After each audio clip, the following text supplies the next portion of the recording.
कराची के इलाके कोरंगी रोड पर चनेसर गोट की आवाम ने लोड शेडिंग के खिलाफ एहतजाज शुरू कर दिया। कराची के इलाके काला पुल कोरंगी रोड जो कि डिफेंस और शारा फैसल को मिलाता है, इस रोड पर चनेसर गोट की आवाम जो कि सूबाई वजीर सईद गनी का इलाका है, यहाँ की आवाम लोड शेडिंग और पानी बिजली न होने के खिलाफ सड़कों पर आ गई। जबकि वहाँ मौजूद लोगों ने बताया कि जब तक बिजली बहाल नहीं होती ये एहतजाज जारी रहेगा।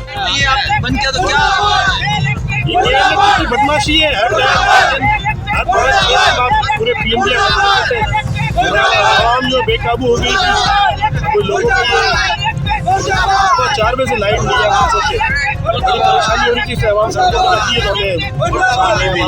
और आवाम के साथ लाइट ना पानी है ना कोई गैस, तो वैसे ही नहीं है घरों में। बड़ी परेशानी है आवाम को। हम आवाम के साथ हैं। जब तक कि इलेक्ट्रिक हमारी पूरी लाइटें नहीं खुलेगी, यहाँ पर आके बैठ के हमने बात नहीं करेगी, तब तक ये रोड बंद रहेगी।